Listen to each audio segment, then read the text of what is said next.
Well, thank you all for having me, and thank you, ladies, for sharing such eloquent stories of your past. It really informs me and my work and our work at Red Rock.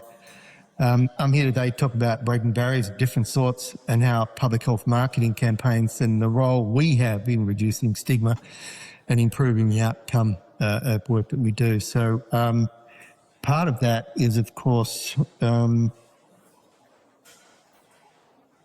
little bit about what we do, because you don't know us. We've been working with Yale, Columbia, Tulane universities for many years, and we've been able to achieve some pretty interesting results in terms of reduction of DUP with MindMap from 10 to 5 months and with Tulane from 15 to 6. And we're currently working with a few other states across the US, applying this algorithm, if you like, of attracting, getting to the right people at the right time, the right information that they need to hear. So today I'm just going to talk about a little bit about our work, a little bit about what we do and how we do it, and then we want to open it up to hear from you because we'd love to get that feedback. First of all, I want to reframe things a little bit here. And knowing that marketing may have a stigma or two attached to it, I'm more interested in flipping things around towards education, because we know that we're in a university full of educators.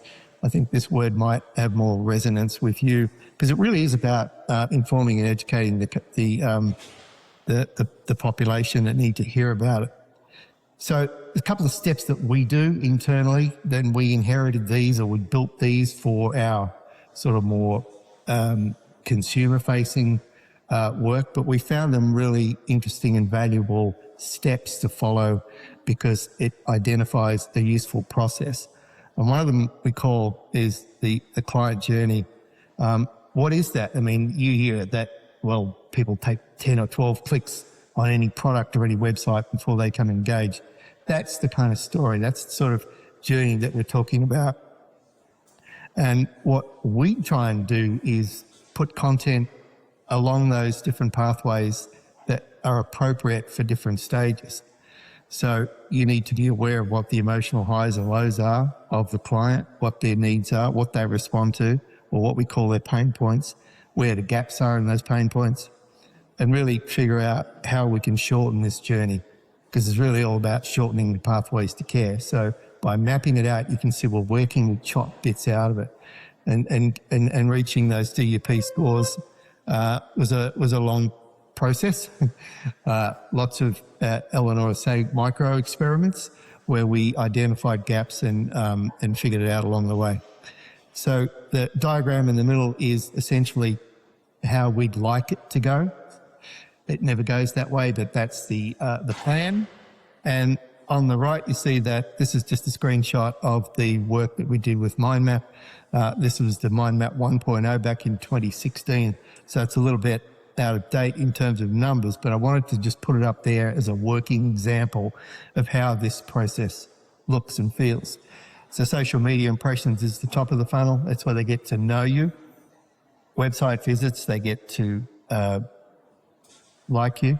And then as the bottom get to the screening and the calls, that's where they get to really trust you. And in this market, trust is the premium product, of course. And it takes a lot to build trust, even if you're selling shoes. So it's much more difficult in this community that we're talking about.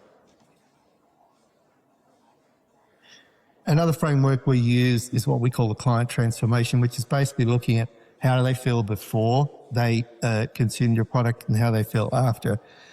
And obviously in this environment, we're talking about highly emotional, highly sensitive issues around what they have, feel, and things like that. So it's really a way of defining what the future state's going to look like.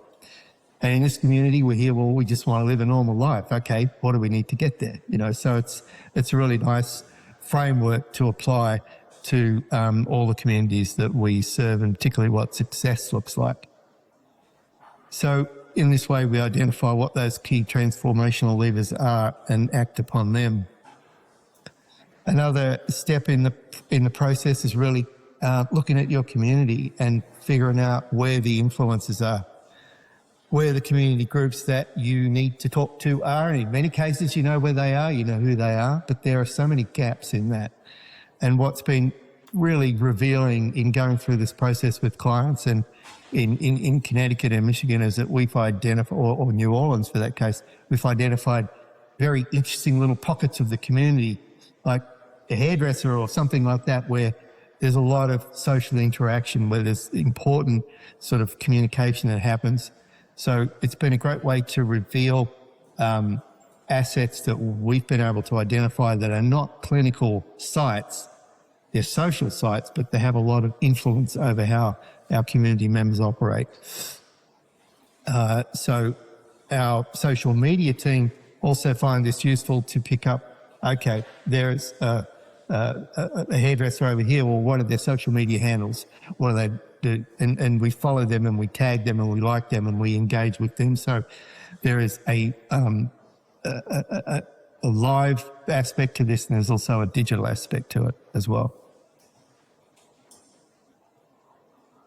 So this is the fun part, because we're really talking about how we connect with this community. And in the center is, of course, your website.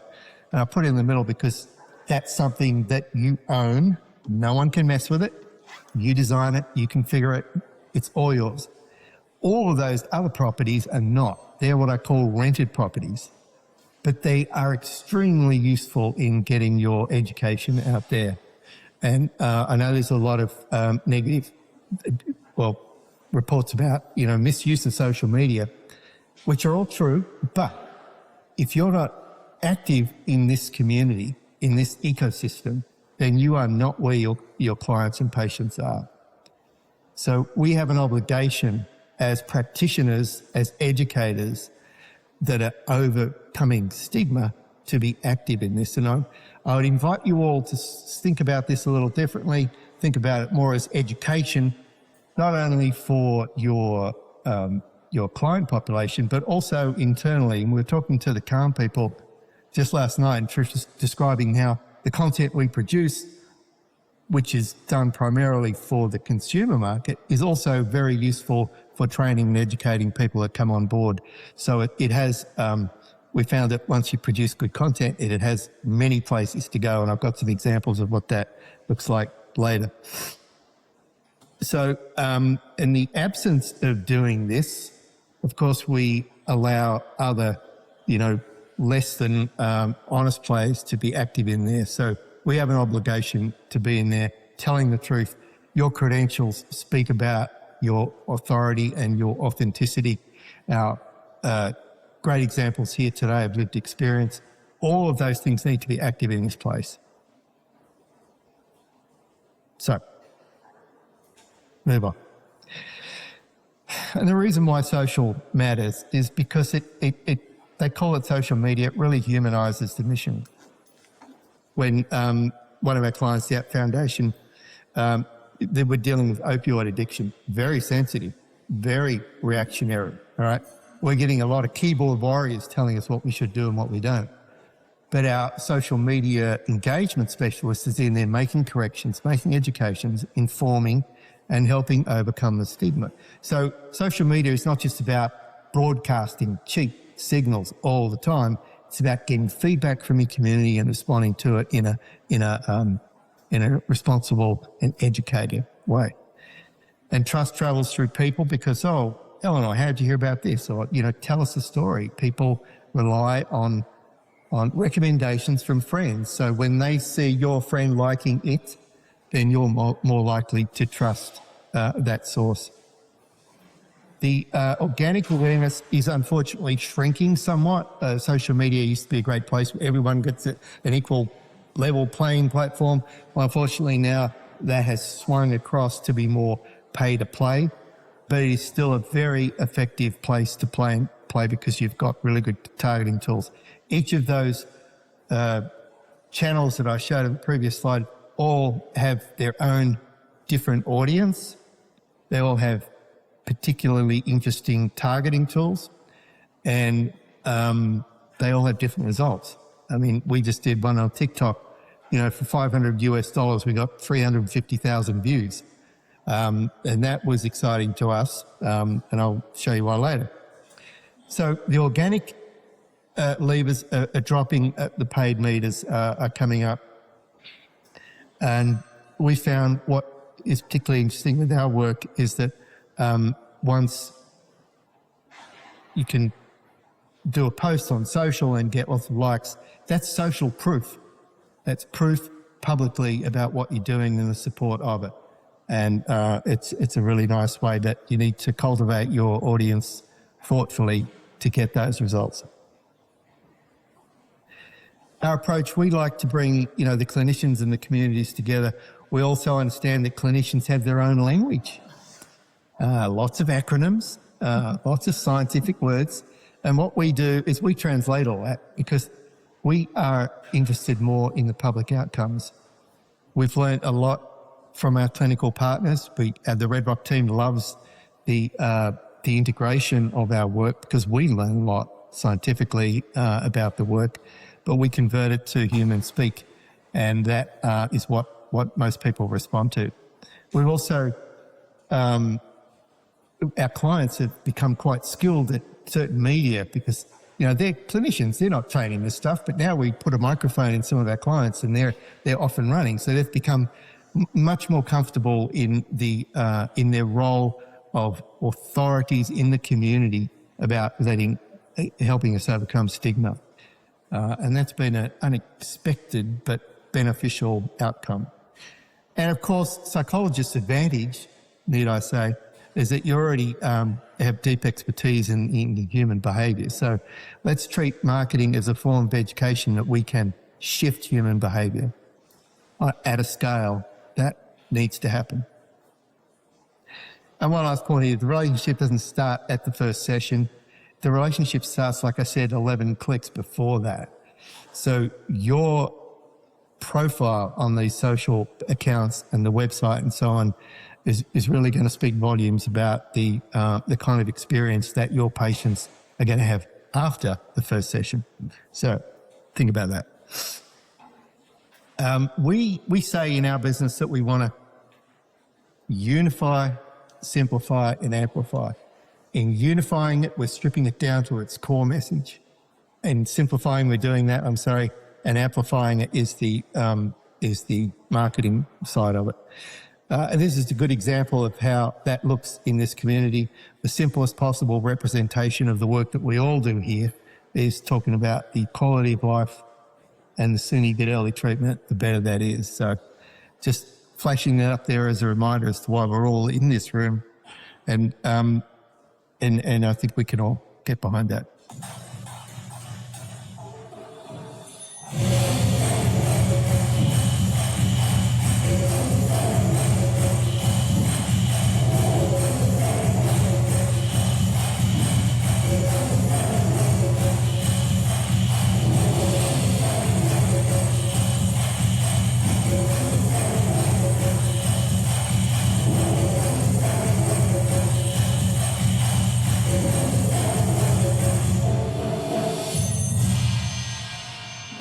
Just a little teaser, a sample, if you like, of the kind of work that we've done and the kind of work that lived experience plays in it, the kind of role they play in that, because that's what people need to hear. They don't believe us; they hear people that are living this world. So the content we produced, which is we've got tens of millions of views on YouTube and Facebook and everywhere else.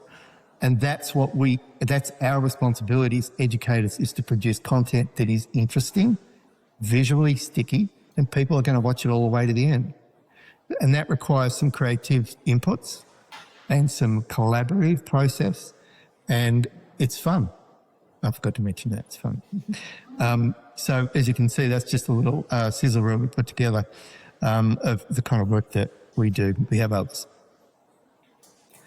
Some of the campaign, the messaging that we've done, and this is the algorithm that I was trying to find earlier with Wilbur, but talking about, what's brand impact? How do you measure it? All right, well, it's reputation times visibility. We work with a lot of, Ivy League universities that have the great reputations. They may not have the visibility that they need to get the impact that they're looking for. So it's a great, simple algorithm to describe the fact that, yes, we all have a reputation. We're all in this room because we're leaders in what we do. But how many people know about you? And what are you going to do about that? Because the people, your patients need to hear about that. We need to connect it. Why do you think DUP is still so long? We have an obligation here to solve that. So in the spirit of full disclosure, this is some of the work that we've been doing with ladies from CALM, and I think Ashley's here to maybe talk about that. We've just done a campaign in Michigan called Michigan Minds, which is a statewide campaign around early psychosis.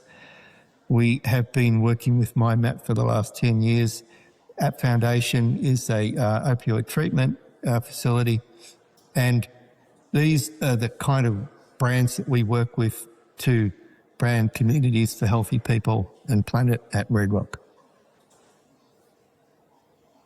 So snapshots of results, and there's two different answers to this with two campaigns at this point. We did MindMap 1.0 from 2015 to 2019. We got the DUP numbers that I've talked about in the opening slide. We don't have anyone from this team at the moment. MindMap 2.0 was refunded by IEPA funds. We kickstarted back in 2024. A few months ago, it just got nixed with the IEPA funds, like a couple of other of our clients. So the mass media side of the campaign stopped. But this is just a snapshot of the number of calls, just to show you from 2024 to mid-2025, the impact that media and good messaging and commitment to the work it can have. So we've gone 509 calls from across the state in Connecticut, which is in line with the results of 1.0. So there is some comfort in seeing consistent numbers in that. Another example with our friends at CALM is we've as educators, we wanted to put a quiz that was interesting and sticky and interactive on the website, and it's been a great source of joy for us to see these numbers because people love it. They want to know in their own quiet space what's going on. So we have a couple of different quizzes to inform or get to know, like, and trust each of these brands in a way it's intimate, it's personal, and it gives also the clinicians some soft leads to work with. So it's a really nice, soft handover from doing the quiz to the clinical team. So we run a few different quizzes. One is for the individuals, and this one is for family and friends. They're worded slightly differently, obviously, but they both provide a rich seam of referrals in a way that the clients are comfortable doing. And that's important because they're comfortable doing it. And anyway, it's a really good idea. So a little bit look at the system we deal with. We look at the messaging. You've seen the messaging. It's aimed to reduce the stigma and early treatment, and obviously the better outcomes speak for themselves. And I think the key point here is the bottom one about community buy-in, because we're not operating in a silo.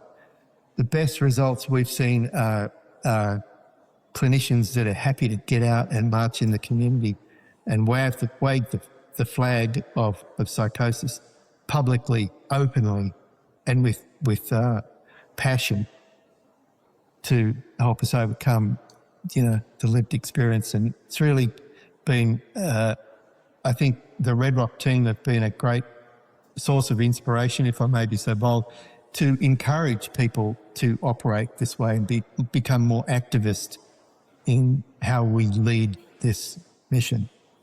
So, we'll welcome some Q&A on that one when I'm done here. I'm pretty close to wrapping up. So the reducing stigma has a two-sided effect, the care seeking and the efficiency of resources. So it has more sides to that, but I think we'll leave it at two. And when building trust, authentic voices matters most, and partnerships amplify reach. They don't want to hear from so much the clinical side, they want to hear from our people that we serve. And that's pretty consistent with any consumer marketing, so I'm not surprised to hear about that. So we say we connect with those that matter. And the problem is, of course, that symptoms are invisible and we're surrounded by stigma. So it's not like we're selling shoes here. This is, there are challenges from a marketing point of view. But we operate in the space where we're very skilled at reaching experts in vulnerable populations. We've been using all of those targeting tools that we talked about earlier, all of the tools within Google and so on, plus the physical outreach part to get to those communities. And the beauty of operating in these digital spaces is of course, you get trackable digital files to figure out, well, what works and doesn't. So we love to look at attribution as a way of justifying what we do. And then we make lots of little pivots. Eleanor calls them micro experiments, because in an agile environment, that's how we like to think we operate, because we never create a campaign and go, right, we're done, it's all good, bye-bye. We're constantly monitoring the numbers and the dashboards to make sure that we're reaching the right people at the right time, at the right place. And the messaging is interesting because we discovered in MindMap 1.0 that, we can't use that word schizophrenia. We're not sure about psychosis either. You know, there was a awkwardness around specific language, and we, in our experience, we gave them confidence to say, no, these are the words we need to use and why, because the public use them. And so we've been bridging that gap with clinical and public organisations. And the call to action at the end, people like to be told what to do and when, and in this with this population, even more so. So having a strong call to action is very helpful. We're here to dismantle barriers, and I think referring to health education more than marketing is a barrier that we should all break to benefit our communities and invest in the storytelling. So I have a couple of examples of the work that we've done, and then I'd love your feedback on how they work. She's so strange. You she's psychotic. I had more people like that were here. What are the customers saying? I want to help her, but I don't know how. Society's delusion. People like her never get well. The reality, recovery from psychosis is real. Will you choose the delusion or choose the change the narrative surrounding psychosis? Visit commongola.org to learn more. That's animation done by Fireside Films in Louisiana, and thank you for letting us share that. The Choose Your Delusion was very intentional about the words we used because it had a nice double meaning also. Our role in that was more collaborating in the visual side of it, but what is interesting for me in this animation is it smells like Louisiana. It's got the feel, it's got the watercolor, it's got the characters and the personalities, and that is very intentional, and Fireside did a great job executing that because it needs to resonate with the people in Louisiana. It needs to feel like it's theirs. And I think that animation was quite successful in doing that. One more to show you, and then we're going to chat. The U.S., where 5% of the world's population consumes 80% of its opioids. Legal medication misuse, plus street drugs like fentanyl and heroin drive dangerous use. Every day, 224 people die from overdose in the U.S. That's like the equivalent of a plane crash. Every day. For each overdose death, there are as many as 30 non-fatal overdoses. Only 13% of those who need care receive medicine for opioid use disorder, known as MOUD. 87% don't. The community cost is $96 billion annually, a staggering figure. We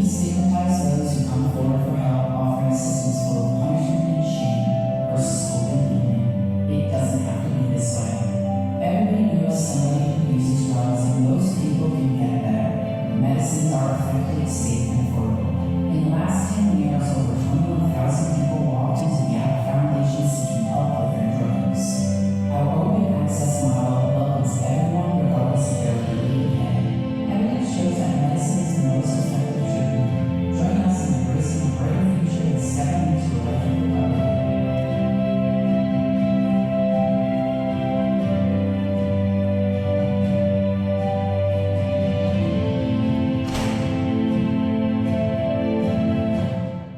Sorry, a bit noisy, wasn't it? But we woke us all up. Talking about breaking barriers, we learned some interesting here with Google. Google, YouTube, same thing, right? We use YouTube at scale to get videos to the populations down to the zip code. And we found out that they weren't going to accept this because we had to go through a rigorous and awfully expensive and otherwise useless way of getting their certification. So we were like, all right, Google, now part of the barrier. They're now the barrier. They're now one of our barriers. We learnt this in this campaign. And it was upsetting for us because we were relying on Google/YouTube to deliver a certain number of views. So we had to pivot. We pivoted to TikTok, and we now, like I said, we've got 350,000 views on TikTok and we weren't upset about it. It was because there is a slightly different population operating in TikTok, which also needed to hear this message. So that was an interesting little discovery in this project. But I'm using these two as examples because they're visually rich. They are very intentional in the stories that they tell and the way they tell it. And they've had great impact. So they're two good examples of investing in quality content, high fidelity, well thought out content at the front end. And we've been able to disseminate this content across every one of those channels back on that slide. So there is huge efficiency gains. We are content creators. We are storytellers. The stories have got to be good. A lot of stuff you see on social is not likable because it's produced by AI bots or people that aren't really interested in getting eyeballs. It's hard in this attention economy to get the right people to respond to it. It has to be good quality. So I want to thank our team, two of which are here, Eleanor and Claire. But I'm so thrilled to be working with a great bunch of people that are driven as I am to create a healthy people on a healthy planet. We work virtually in many different time zones. And we're thrilled to be here and demonstrating what good work looks like in this community and the impact that we've had. It's not worth anything unless you shift the needle.